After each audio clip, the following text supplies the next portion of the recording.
नमस्कार साथियों, सेविंग गुरुजी YouTube channel पर आप सभी दोस्तों का हार्दिक स्वागत है। दोस्तों, क्या आर्थिक मंदी की आहट आपको आने लगी है? क्या रिसेशन का खतरा भारत सहित दुनिया भर पर बढ़ सकता है 2025 में? तो दोस्तों, सेविंग गुरुजी चैनल को सब्सक्राइब कर लें, लाइक कर लें, शेयर कर लें। दोस्तों, जिस तरह से शेयर मार्केट हो या कंज्यूमर ड्यूरेबल हो या फिर अनएम्प्लॉयमेंट हो, जिस वजह से आने वाले समय में जीडीपी का आंकड़ा जो है वो कम हो सकता है, ऐसा फोरकास्ट कह रहे हैं कि जिस तरह से स्लो डाउन लगभग भारत की तरफ से आ रहा है, अमेरिका के जो बैंक हैं उन पर दबाव बन रहा है, तो ये कहीं ना कहीं स्लो डाउन के संकेत हैं और आने वाले समय में 2025 में स्लो डाउन की संभावना हो सकती है। कुछ पॉइंट्स बताऊंगा जिनके आधार पर हम कह सकते हैं कि आने वाले समय में काफ़ी खतरनाक हो सकता है स्लो डाउन। तो दोस्तों, बात करें आर्थिक मंदी की, तो दोस्तों 2008 के जो फाइनेंशियल क्राइसिस थे वो यूएस से हुआ था शुरू, जहां पर वहां के बैंक सारे डूब गए थे। वही स्थिति आज की अगर हम देखें तो अनरियलाइज्ड गेन्स जो हैं वो लॉसेस हैं बेसिकली यूएस में, जिस तरह से इन्वेस्टमेंट इन सिक्योरिटीज़ में हो रहा है, और कहीं ना कहीं वो भारत में भी इसका चलन चल पड़ा है। जिस तरह से शेयर बाजार जिस तरह से इतनी तेज़ी से ऊपर बढ़ा है, तो आर्थिक मंदी क्या होती है पहले समझते हैं। आर्थिक मंदी चौतरफा गिरावट आती है हर जगह से, चाहे वो कंज्यूमर की तरफ से हो, महंगाई हो, इन्फ्लेशन हो, शेयर मार्केट टूट रहा हो, इसके अलावा अनएम्प्लॉयमेंट आ रहा हो, तो ये सब आर्थिक गतिविधियां पूरी तरह से बंद हो जाती हैं और चौतरफा गिरावट आती है। इससे पहले 2007 से 2009 में पूरी दुनिया में आर्थिक मंदी का हम लोग तांडव दे चुके हैं। मंदी के कई तरह के जो ताल्लुक हैं वो एक दूसरे से मिलते जुलते हैं, यानी कि अगर एम्प्लॉयमेंट आ रहा है तो कहीं ना कहीं महंगाई भी बढ़ रही है, तो ये सारी चीज़ें आर्थिक मंदी के कारण हैं। अब भारत में आर्थिक मंदी कैसे आ सकती है? देखिए, भारत पिछले कई समय से कोशिश कर रहा है कि जो महंगाई है वो 4% के नीचे आए। फेड ने भी अपने रेट, जो यूएस का फेडरल रिजर्व है, उसने भी अपने रेट इंक्रीज कर दिए, लेकिन भारत अभी तक नहीं कर पाया, और भारत में ये महंगाई 4% से ऊपर जा रही है। तो ये इन्फ्लेशन एक बहुत बड़ा कारण है कि आर्थिक मंदी भारत में शुरुआत हो सकती है या हो रही है, अगर आप आसपास देख रहे हो तो। कुछ पॉइंट्स हैं जिनके आधार पर मैं कह सकता हूँ भारत में आर्थिक मंदी आ सकती है। जैसे फ्रूट और वेजिटेबल्स, जो सबसे ज़्यादा महंगाई इन ही पदार्थों में है, ये दिन प्रतिदिन लगातार बढ़ रहे हैं।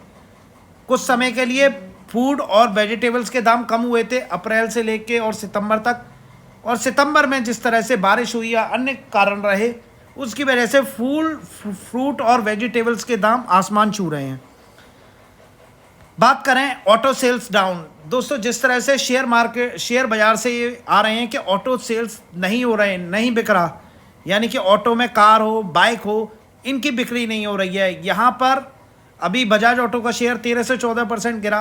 वो इसीलिए गिरा, उसकी कमेंट्री में कहा गया था कि हमारे वाहन इस फेस्टिवल सीजन में भी गिर रहे हैं।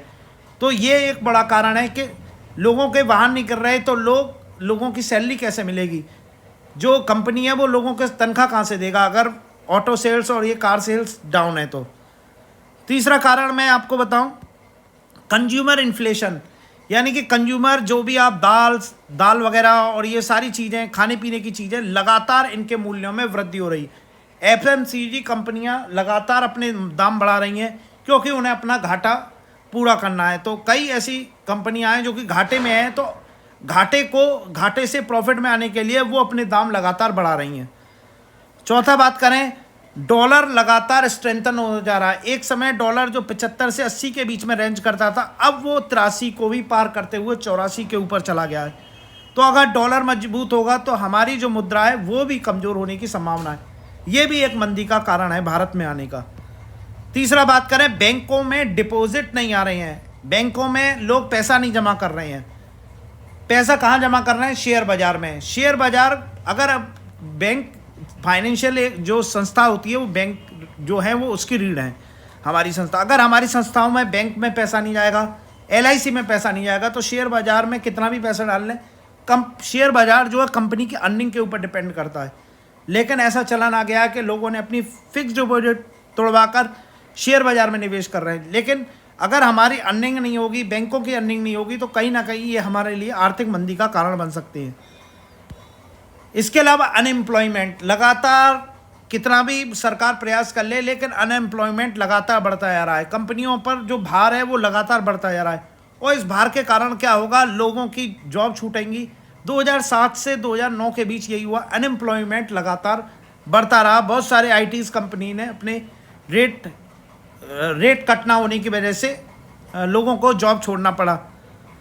शेयर मार्केट डाउन, देखिए जिस तरह से पिछले 1.5-2 महीने से क्या हो रहा है, शेयर बाजार में जो पैसा आ रहा है वहाँ एफआईआई जो है प्रॉफिट बनाकर निकल रहे हैं लगातार, और ऐसा अंदेशा है कि जो ऊंचे दाम पर जिन्होंने अपने शेयर्स के पीक पहुंचा दिए, अनवैल्यूएशन, क्योंकि भारतीय स्टॉक मार्केट का जो पीई है लगभग 26 के आसपास चल रहा है, और यह पीई होना चाहिए 20, यानी कि जो वैल्यूएशन है वो जस्टिफाइड नहीं हो रहे। इस वजह से लगातार लोगों को बताया जा रहा है कि एसआईपी करिए, ये करिए, वो करिए, लेकिन उसका जो एफआईआई हैं, जो बड़े ट्रेडर हैं, वो आपको पैसे को गलत राह में लगवा रहे हैं, और इससे कि क्रैश आने की पूरी संभावना मार्केट में है।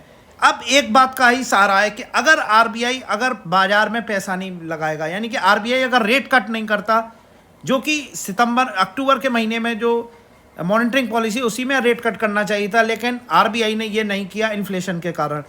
तो अगर आरबीआई का रेट कट जल्दी कदम नहीं उठाएगा तो बाजार में एक आर्थिक मंदी, भारत में एक आर्थिक मंदी आ सकती है। तो दोस्तों सही नज़रिया है कि अगर आरबीआई जल्दी से जल्दी रेट कट करे और बाजार में पैसा आया, बेल आउट पैकेज दे, जिससे कि भारत में आर्थिक मंदी से बचा जा सके। तो दोस्तों ये मेरा एक छोटा सा वीडियो था मंदी की आहट को लेकर। कैसा लगा प्लीज़ लाइक कीजिएगा, सब्सक्राइब कीजिएगा, शेयर कीजिएगा। बहुत बहुत धन्यवाद।